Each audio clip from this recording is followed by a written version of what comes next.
Hello friends, this is Shilpa Mangal and welcome back to my YouTube channel. आज के इस video में हम बात करेंगे अल्ट्रा फिल्ट्रेशन सिस्टम के डिजाइन के बारे में। लास्ट वीडियो में हमने उसके बेसिक नो हाउ के बारे में बात की थी और आज हम उसका डिजाइन कैलकुलेशन कैसे होता है उसके बारे में बात करेंगे। तो चलिए शुरू करते हैं। आज के इस वीडियो में हम ये वाले पॉइंट्स कवर करेंगे, जिसमें सबसे पहले अल्ट्रा फिल्ट्रेशन सिस्टम की बेसिक डिटेल, फिर प्रेशर वेसल की कैलकुलेशन कैसे की जाती है, देन अरेंजमेंट उनका किस तरीके से होता है डिसैलिनेशन प्लांट में, किस तरह से स्किट्स लगती है, फिर उसका मेम्ब्रेन का बैकवॉश कैसे होता है, रिंस कैलकुलेशन कैसे की जाती है, और सीईबी जो कि केमिकल इनहेंस्ड बैकवॉश होता है, उसकी फ्रीक्वेंसी वगैरह कैसे कैलकुलेट करते हैं, उसमें कौन कौन से केमिकल लगते हैं। फिर सीआईपी वॉश किस तरीके से होता है, कौन से केमिकल होते हैं, ये होता है क्लीन इन प्लेस वॉश। और इसका टैंक और पंप की कैलकुलेशन कैसे होती है, देन इलेक्ट्रिकल हीटर जो सीआईपी टैंक में लगता है उसकी कैलकुलेशन कैसे होती है, और टैंक का वॉल्यूम कैसे कैलकुलेट होता है। तो ये सारे पॉइंट्स हम इस वीडियो में कवर करेंगे। तो सबसे पहले हम स्टार्ट करते हैं अल्ट्रा फिल्ट्रेशन सिस्टम की बेसिक डिटेल से। जैसा कि इस पिक में दिखाई दे रहा है कि ये जो यूएफ मेम्ब्रेन्स होती है ये पीवीडीएफ की बनी हुई होती है, जो कि पॉलीविनाइल डाइईन फ्लोराइड होता है। ये होलो फाइबर मेम्ब्रेन्स होती है और इसमें जो फ्लो होता है वो आउट टू इन जाता है। मतलब ये बाहर से फ्लो जाके और मेम्ब्रेन के अंदर फीड किया जाता है प्रेशर से। तो ये इसका वर्टिकल अरेंजमेंट होता है। और जब इसका बैकवॉश होता है तो बैकवॉश इसका ऑपोजिट डायरेक्शन में किया जाता है, इस डायरेक्शन में, मतलब फ्लो के ऑपोजिट डायरेक्शन में इसका बैकवॉश होता है। जब फीड फ्लो रोककर और उसे पीरियोडिकली बैकवॉश करते हैं। जनरली अलग अलग सप्लायर्स की अलग अलग डिजाइन होती है, जैसे कि पेंटेयर है, डाउ है, और इंगे है, और इसके अलावा जी है। तो इनकी सबकी अलग अलग डिजाइन है, इनकी बैकवॉश की फ्रीक्वेंसी अलग है। किसी में एयर स्काउरिंग की जरूरत होती है, किसी में नहीं होती है। तो जो भी टेंडर की रिक्वायरमेंट होती है वो tender requirement, feed flow analysis, feed flow कितना है, ये सारी डिटेल सप्लायर को देके और उससे डिजाइन वेरीफाई करवाई जाती है। कुछ एक इनके सॉफ्टवेयर्स भी होते हैं, उसके थ्रू हम भी डिजाइन कर सकते हैं। लेकिन वेरिफिकेशन इसका सप्लायर के थ्रू होता है, क्योंकि ये उनकी पेटेंटेड टेक्नोलॉजी है, तो कई बार इसमें वेरिएशंस आ जाते हैं। लेकिन मीनवाइल जब उनको डेटा दिया गया और उन्होंने डिजाइन करके दिया, उसके बीच में भी पीएनआईडी डायग्राम्स वगैरह और पाइपिंग बहुत सारी चीजें होती है जो करनी होती है। तो उसके लिए एक बेसिक कैलकुलेशन का यहाँ पे फ्रेमवर्क में शेयर कर रही हूँ कि उसके बेसिस पे हम कितनी वेसल्स होंगी, कितना फ्लो होगा, इन आउट कितना होगा, सीवी बैक वॉश में क्या पाइप साइज, क्या पंप साइज वगैरह होगी, सीआईपी में क्या टैंक साइज वगैरह होगी। तो उससे हम लोग अपना वर्क कंटिन्यू कर सकते हैं। तो उसके लिए ये एक नो हाउ है। जब सप्लायर को डिटेल दी जाती है तो उसमें सबसे पहले आती है फीड वाटर क्वालिटी क्या है, जो कि अल्ट्रा फिल्ट्रेशन मेम्ब्रेन में पास होगा। तो इसमें टर्बिडिटी, टीएसएस और टीओसी, इनकी एक लिमिट होती है। Turbidity must be below 20 NTU, TSS should be below 30 ppm and TOC should be below 5 ppm. और यूएफ की आउटलेट वाटर क्वालिटी होती है वो जनरली इस रेंज में होती है, और मोस्टली क्लाइंट के थ्रू डिटरमिन्ड होती है और उसके द्वारा रिक्वायर्ड होती है, फिक्स होती है। इसमें टर्बिडिटी की जो गारंटी होती है, जो डिमांड की जाती है, बिलो 0.2 एनटीयू और एसडीआई, जो कि स्टिफ एंड डेबिट इंडेक्स है। जब फीड वाटर में टीडीएस 10,000 पीपीएम से अबो होती है तो एसडीआई काम में लेते हैं, स्टिफ एंड डेबिट इंडेक्स। और जब टीडीएस 10,000 पीपीएम से कम होती है तो एलएसआई, लेगेलियर सैचुरेशन इंडेक्स, काम में लिया जाता है। तो यहाँ पे एस डी क्योंकि इसकी टीडीएस 35,000 पीपीएम से ज्यादा है, तो यहाँ पे एस डी आई क्लाइंट के थ्रू डिमांड किया हुआ है, जो कि होना चाहिए बिलो 2.5। ये डिटरमिन करता है कि यूएफ मेम्ब्रेन्स जो है उसमें फाउलिंग फैक्टर क्या है, उसको इंडिकेट करता है। अगर ये बिलो 3 है, इसका मतलब है कि फाउलिंग के चांसेस उसमें कम है और बैकवॉश फ्रिक्वेंसी उसकी कम रहेगी। इससे मेम्ब्रेन का मेंटेनेंस कम होगा, केमिकल्स कम लगेंगे और पावर कंजम्पशन भी कम होगी।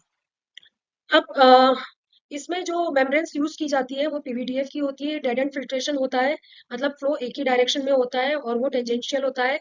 इसका कॉन्फ़िगरेशन मेम्ब्रेन का वर्टिकल होता है इस तरीके से। और इसकी जो पोरोसिटी होती है मेम्ब्रेन की वो बिलो 0.03 माइक्रोन्स होती है।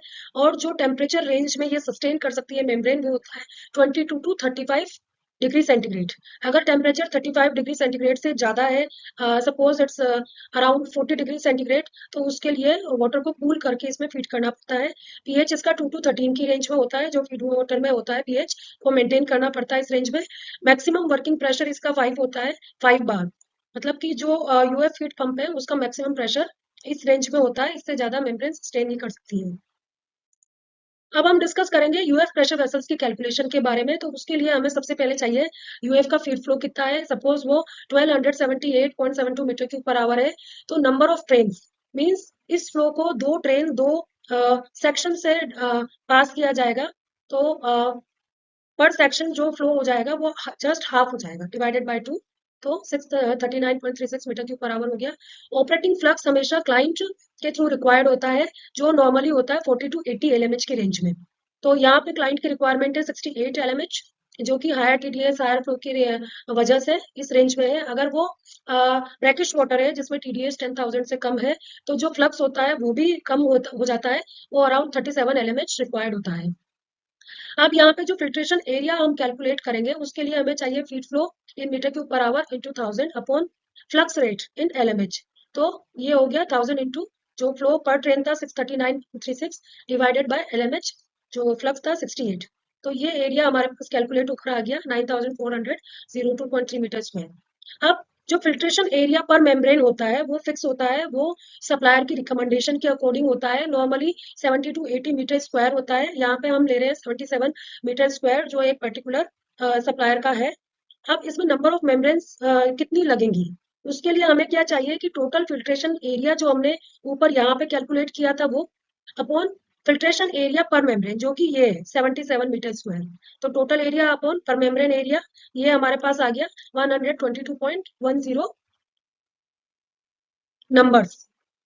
ये मेम्ब्रेन के नंबर्स आ गए। अब इसको हम राउंड अप करके ले लेंगे इवन नंबर में, क्योंकि ऑड नंबर में कभी भी मेम्ब्रेन्स इंस्टॉल नहीं की जाती, स्किड में माउंट होती है ये, और हमेशा इवन नंबर में होती है। तो इसलिए हमने यहाँ अडॉप्ट किया है 124 नंबर्स। अब हमने पर ट्रेन जो स्किड चूज की है वो 2 की है, मतलब हर ट्रेन में जैसे दो ट्रेन है टोटल फ्लो के अकॉर्डिंग, और एक ट्रेन में एक स्किड हमने चूज की है, तो दो ट्रेन में मिला के दो स्किड हो गई। स्किड का मतलब क्या होता है कि जो मेटल के स्ट्रक्चर्स होते हैं, फैब्रिकेशन होते हैं, उसमें प्रेशर वेसल माउंट होती है, उसे हम स्किड बोलते हैं, जो हम नेक्स्ट स्लाइड में उसका फोटो भी देखेंगे। तो उसमें जो मैक्सिमम मेम्ब्रेन्स लगती है वो 62 64 इस तरीके से होती है, ताकि वो बहुत हैवी नहीं हो जाए। तो इस तरीके से उसको फैब्रिकेट करने में भी डिफिकल्टी होती है, मेंटेन करने में भी। तो एक स्किड में ज्यादा से ज्यादा 64 17 मेम्ब्रेन्स तक होती है। अल्ट्रा फिल्ट्रेशन मेम्ब्रेन का जो माउंटिंग होता है स्किड के अंदर वो इस तरीके से होता है।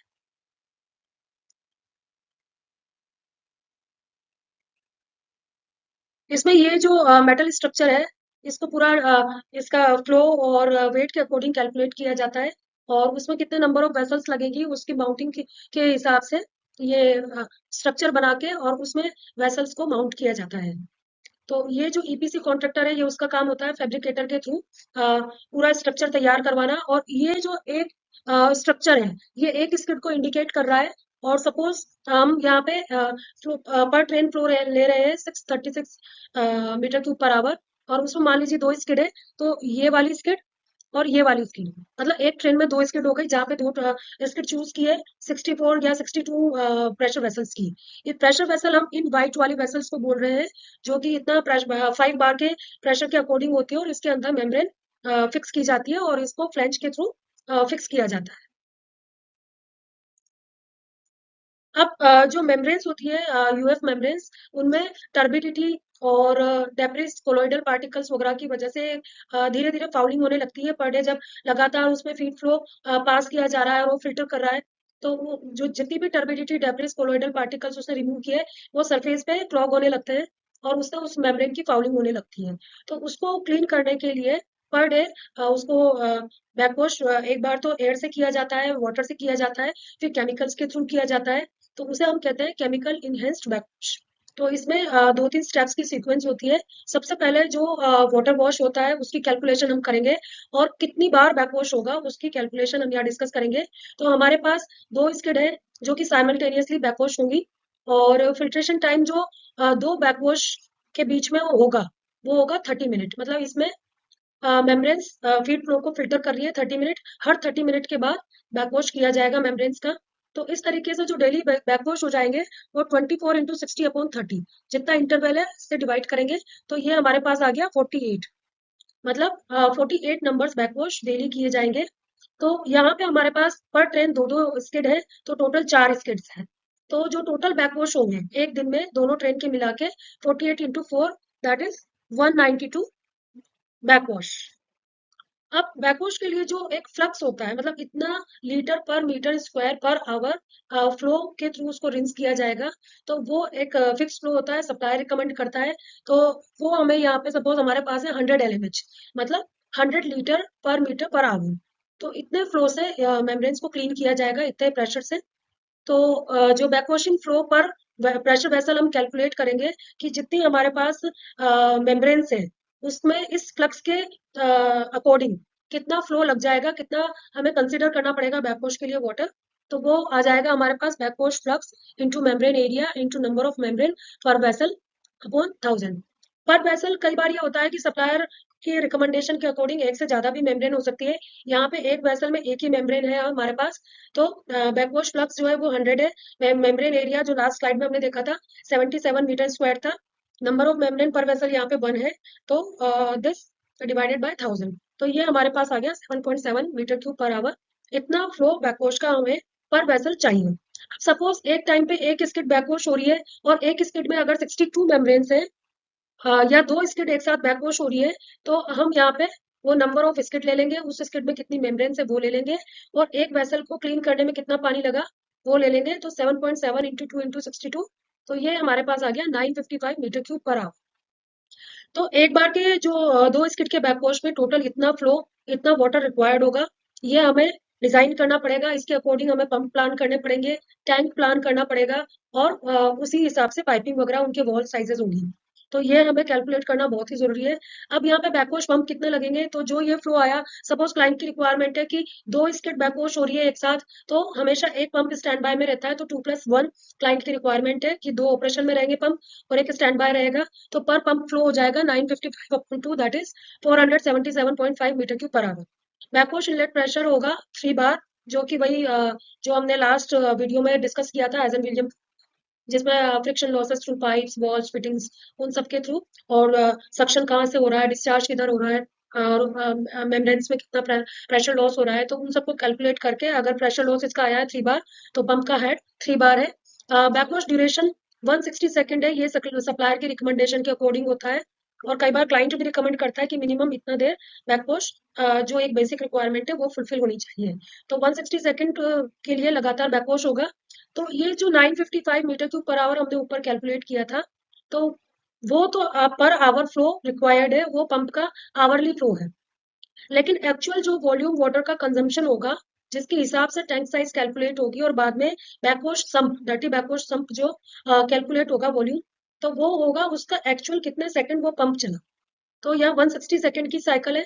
तो हम 955 को 160 से मल्टीप्लाई करके और 3600 से डिवाइड कर लेंगे, मतलब इसे मीटर क्यूब पर सेकंड में चेंज करके नंबर ऑफ सेकंड्स रिक्वायरमेंट से मल्टीप्लाई करेंगे। तो बैकवॉश वॉल्यूम की जो रिक्वायरमेंट है वो 42.4 मीटर क्यूब आ गई।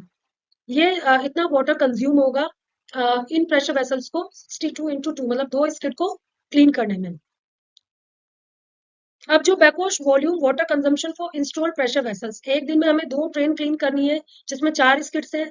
तो उसके लिए हमें क्या करना पड़ेगा, टोटल का कैलकुलेशन 42.4 इंटू 192, जो टोटल नंबर ऑफ स्किड्स थी, इतना मीटर क्यूब पर डे आ गया। हालांकि इसकी सिग्निफिकेंस यहाँ पे नहीं है, पाइप साइजिंग में है। अब हम बैकवॉश टैंक का वॉल्यूम निकालें अगर, तो कितनी स्किड यहाँ पे एक बार में बैकवॉश हो रही है, 2। और backwash volume water consumption 42.4 metre cube आया था।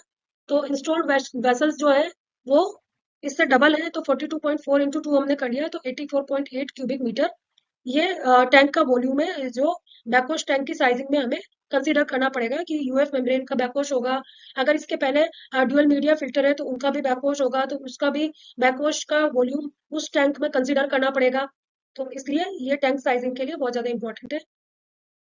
अब ये हो गया वाटर रिंस, जो सबसे पहले मेम्ब्रेन में किया जाता है, फिर उसके बाद होता है एयर स्काउरिंग, फिर उसके बाद होता है केमिकल वॉश।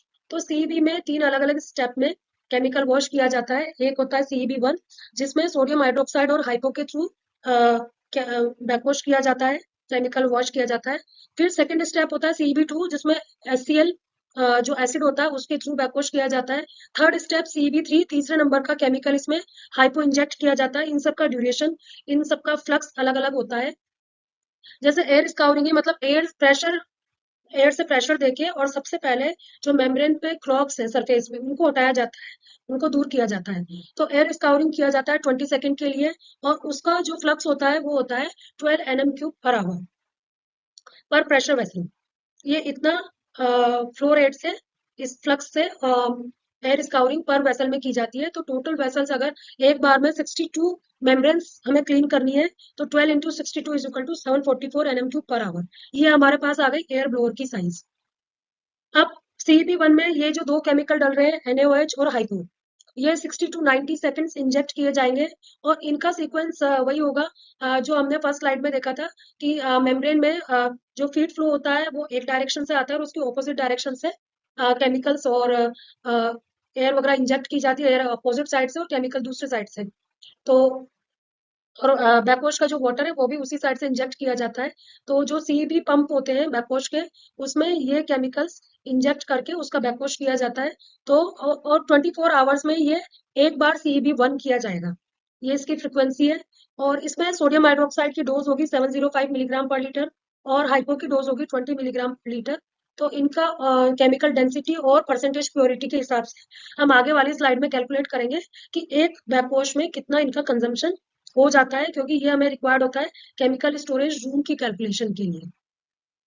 इसके बाद CB2 20 सेकंड के लिए किया जाता है, 12 आवर्स में एक बार होता है, मतलब पर डे में 2 बार किया जाएगा। इसका फ्लक्स रेट होती है 120 LMH, मतलब 120 लीटर पर मीटर पर आवर। इसी तरीके से CB1 की भी 120 LMH है, CB3 की भी 120 LMH फ्लक्स है। इस फ्लो रेट से इसमें केमिकल इंजेक्ट किया जाएगा और इसकी डोज होती है CB2 की एसिड की 405 मिलीग्राम पर लीटर, CB3 की डोज होती है 10 मिलीग्राम पर लीटर। केमिकल डेंसिटी है CB2 की मतलब HCl की 1.16 किलोग्राम पर लीटर और हाइपो की 1.2 किलोग्राम पर लीटर। HCl की परसेंटेज प्योरिटी होती है 33%, हाइपो की परसेंटेज प्योरिटी होती है 10%। अब हम एग्जाम्पल के लिए लेते हैं NaOH की, हम किस तरीके से इसका जो आवरली कंजम्पशन है या पर डे कंजम्पशन है वो कैसे कैलकुलेट करेंगे। तो सपोज केमिकल है NaOH, इसकी हमने लास्ट स्लाइड में देखी थी, प्रीवियस स्लाइड में डोज 705 मिलीग्राम पर लीटर। फीड फ्लो हमारे पास बैकवॉश का है 955 मीटर क्यूब पर आवर, तो डोज इंटू फ्लो अपॉन 1000, तो ये हो गया 673 किलोग्राम पर आवर। अब जो वॉश की ड्यूरेशन है वो है 90 सेकेंड। तो हम क्या करेंगे कि ये जो डोज हमने कैलकुलेट की किलोग्राम पर आवर में, इसको हम ड्यूरेशन से मल्टीप्लाई करके और 3600 से डिवाइड करेंगे, जो कि इसको सेकंड में कन्वर्ट करेगा। तो ये हमारे पास आ गया 16.82 kg as a pure chemical, इतना कंजम्पशन होगा। अब क्योंकि ये जो केमिकल्स होते हैं ये 100% प्योर नहीं होते हैं, NaOH मार्केट में 48% प्योरिटी में मिलता है वेट बाय वेट, और उसकी जो रिएजेंट डेंसिटी होती है 1.5 ग्राम पर लीटर होती है। तो हम क्या करेंगे कि 2 ट्रेन के लिए पहले कंजम्पशन कैलकुलेट करेंगे, तो इंटू 2 करके 33.7 किलोग्राम हो गया, और फिर इसको परसेंटेज प्योरिटी और डेंसिटी से और 1000 से हम डिवाइड कर लेंगे, जो 33.7 किलोग्राम डे वाइज कंजम्पशन है उसे। तो हमारे पास ये लीटर पर डे में कैलकुलेट हो जाएगा। इसके अकॉर्डिंग हमें पंप साइज मिल जाएगी और इसको कितना टैंक को वॉल्यूम देना है वो भी कैलकुलेट हो जाएगा। तो इसलिए हम इसे लीटर पर डे में यहाँ पे कन्वर्ट कर लेते हैं, तो ये हमारे पास आ गया 47 लीटर पर डे। इसी तरीके से बाकी सारे केमिकल्स की कैलकुलेशन होती है, फ्लो इंटू डोज अपॉन 1000, फिर ड्यूरेशन से मल्टीप्लाई करके परसेंटेज प्योरिटी और डेंसिटी से डिवाइड करके उसे वॉल्यूमेट्रिक फ्लो में कन्वर्ट करते हैं। इसके बाद आता है chemical clean in place backwash कैसे किया जाता है, उसकी क्या फ्रिक्वेंसी होती है। तो CEP तो डेली हो रहा है, लेकिन CIP वॉश जो होता है वो साल में 1 या 2 बार ही होता है, पर्टिकुलर केमिकल से होता है। इन केमिकल्स की रिकमेंडेशन भी सप्लायर के अकॉर्डिंग होती है। तो यहाँ पे 3 टाइप के CIP वॉश आप देख सकते हैं, CIP1, CIP2, CIP3।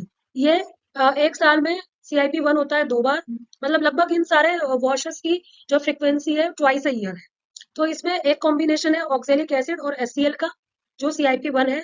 दूसरा कॉम्बिनेशन है हाइपो और NaOH का। तीसरा कॉम्बिनेशन है ऑक्जेलिक एसिड और HCl का। और थोड़े बहुत टाइम के लिए एस्कॉर्बिक एसिड और ऑक्जेलिक एसिड के कॉम्बिनेशन से इसको मेम्ब्रेन्स को भी क्लीन किया जाता है, ताकि फेरिक क्लोराइड की जो फाउलिंग, उसके थ्रू जो फाउलिंग होती है मेम्ब्रेन, उसको दूर किया जा सके।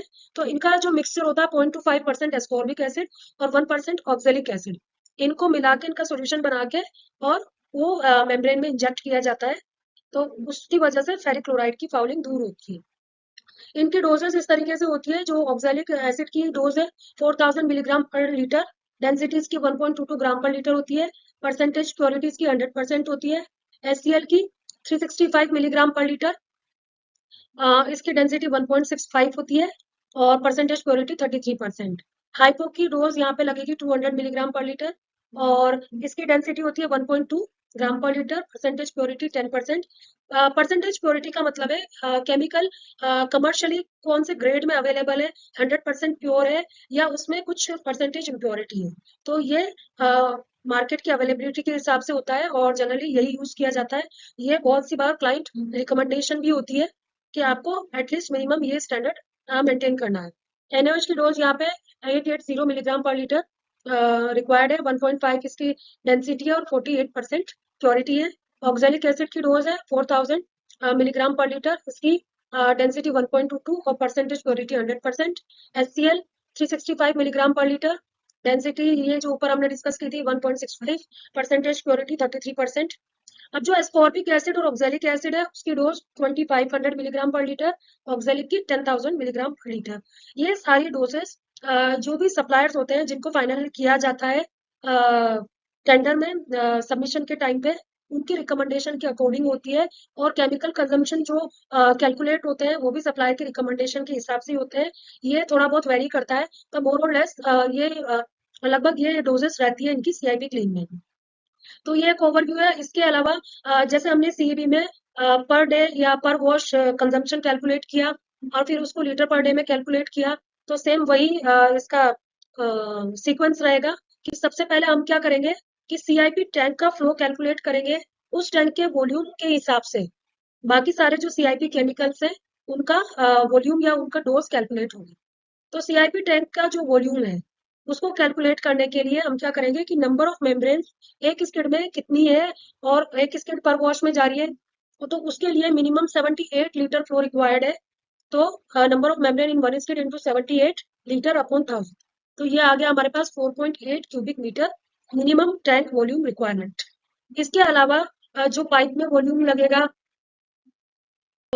वगैरह में जो वॉल्यूम लगेगा,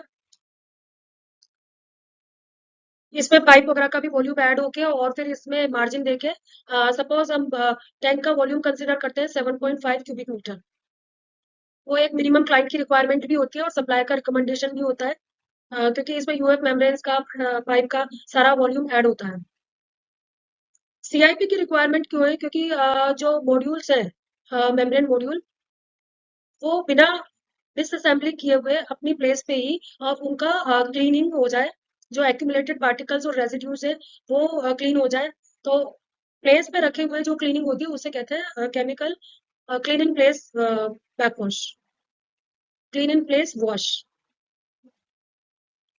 अब टैंक का वॉल्यूम कैलकुलेट करने के बाद और इसे हम मार्जिन देके 7.5 क्यूबिक मीटर कंसिडर करेंगे। इसके बाद है CIP फ्लक्स, किस रेट से, किस फ्लो रेट से केमिकल इंजेक्ट किए जाएंगे, पंप का फ्लो किस फ्लो रेट से होगा। तो ये जो फ्लक्स है इसमें कंसिडर किया जाता है 25 LMH। इसी के बेसिस पे पंप की कैपेसिटी निकाली जाती है CIP पंप की। तो 25 LMH into number of membranes per vessel into number of vessels in one skid into filtration area per membrane. मतलब बेसिकली जो टोटल नंबर ऑफ मेम्ब्रेन्स है एक स्किड में, उनका एरिया कितना है और एक फ्लक्स के अकॉर्डिंग उनको कितना वॉल्यूम रिक्वायर्ड होगा वॉश करने के लिए, तो वो हम कैलकुलेट करते हैं। 25 into 1 into 62 number of membranes है, 77 मीटर स्क्वायर पर मेम्ब्रेन एरिया है, तो ये आपस में मल्टीप्लाई करके 1000 से डिवाइड कर लेंगे, तो हमारे पास CIP पंप की कैपेसिटी आ गई 119.35 मीटर क्यूब पर आवर। और इसका जो डिस्चार्ज प्रेशर है वो 3.5 बार है, जो जनरली या तो सॉफ्टवेयर से आता है या फिर इसका जो मेम्ब्रेन पाइप्स वॉल्स फिटिंग्स वगैरह इनके थ्रू कैलकुलेट करके भी हम निकाल सकते हैं।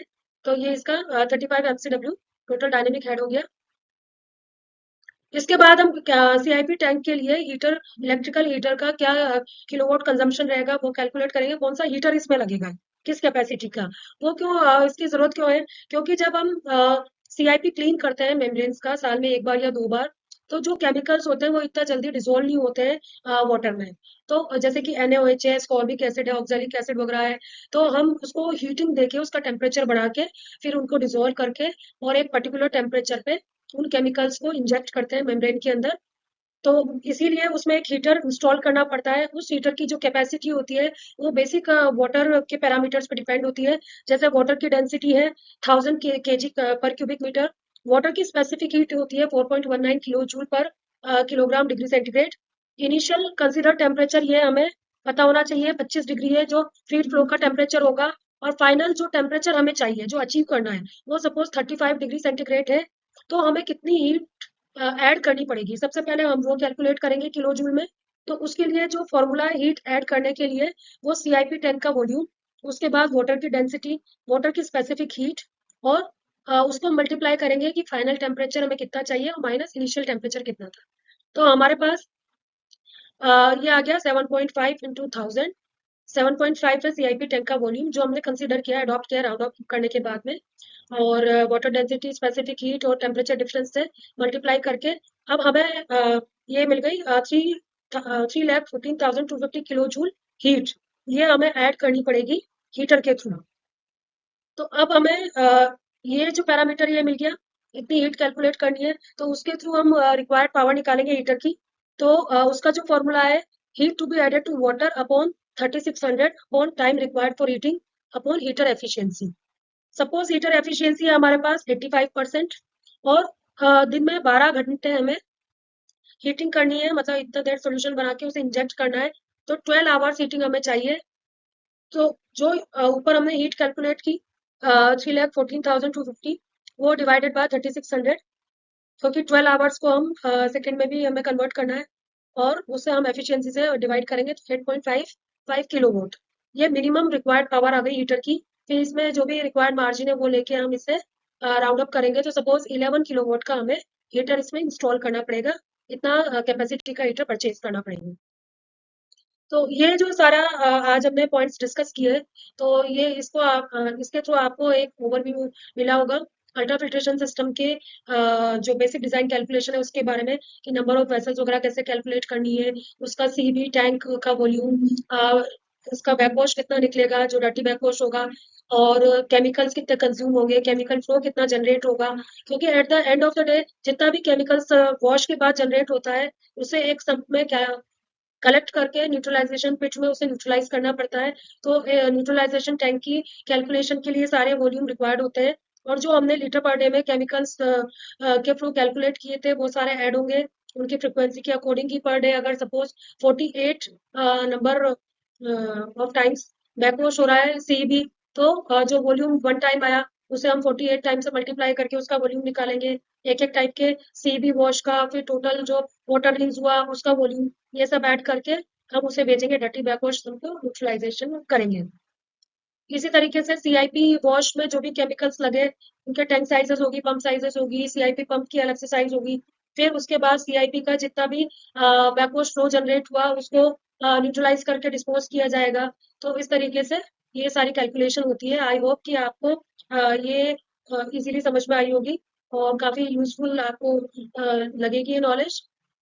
अगले वीडियो में हम डिस्कस करेंगे रिवर्स ऑस्मोसिस सिस्टम के बारे में, उसके डिजाइन के बारे में। तो होप कि आई होप कि ये वीडियो आपको पसंद आया होगा।